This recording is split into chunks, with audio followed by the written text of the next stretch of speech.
ಹೃದಯಾಘಾತಕ್ಕೆ ಹದಿಹರೆಯದವರು ಸಾವು. ಕೊರೋನಾದಿಂದ ಸ್ವಲ್ಪ ಹೃದಯ ಸಮಸ್ಯೆ. ಮಕ್ಕಳಿಗೆ ಶಾಲೆಯಲ್ಲಿ ಟೆಸ್ಟ್ ಮಾಡಿ ಎಂದ ತಜ್ಞರ ಸಮಿತಿ. ಒಂದು ಗಡಿ 3 ವಿರೋಧಿಗಳು. ಪಾಕ್ಗೆ ಚೀನಾ ಟರ್ಕಿ ಸಪೋರ್ಟ್. ಆಪರೇಷನ್ ಸಿಂಧೂರ ವೇಳೆ ಪಾಕ್ಗೆ ಡ್ರ್ಯಾಗನ್ನಿಂದ ಮಾಹಿತಿ. ತೆರಿಗೆ ಹೆಚ್ಚಳ 5 ಟ್ರಿಲಿಯನ್ ರಾಷ್ಟ್ರೀಯ ಸಾಲ ಯೋಜನೆ. ಟ್ರಂಪ್ ಬಿಗ್ ಬ್ಯೂಟಿಫುಲ್ ಬಿಲ್ಗೆ ಒಪ್ಪಿಗೆ. ಭಾರತೀಯರಿಗೂ ಕಾದಿದೆ ಆಘಾತ. ಬಿಜೆಪಿ ರವಿಕುಮಾರ್ಗೆ ಮತ್ತೆ ತಾತ್ಕಾಲಿಕ ರಿಲೀಫ್. ಜನಪ್ರತಿನಿಧಿಗಳ ಕೋರ್ಟ್ನಲ್ಲಿ ನಿರೀಕ್ಷಣಾ ಜಾಮೀನು. ಜುಲೈ 8ರವರೆಗೆ ಬಂಧಿಸಬೇಡಿ ಎಂದು ಹೈಕೋರ್ಟ್. ಕಾಂಗ್ರೆಸ್ ಅಧಿಕಾರಕ್ಕೆ ಬಂದರೆ ಆರ್ಎಸ್ಎಸ್ ಮೇಲೆ ರೇಡ್. ಪ್ರಾರ್ಥನೆಯಿಂದ ಫಲ ಸಿಗುತ್ತೆ ಎಂದ ಡಿಕೆಶಿ.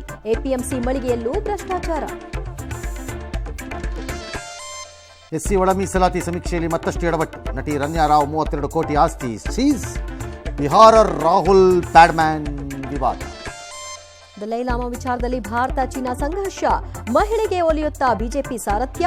ಅಫ್ಘಾನ್ ತಾಲಿಬಾನ್ ಸರ್ಕಾರಕ್ಕೆ ರಷ್ಯಾ ಮಾನ್ಯತೆ. ತಮಿಳುನಾಡಲ್ಲಿ ವಿಜಯ್ ಸಿಎಂ ಅಭ್ಯರ್ಥಿ.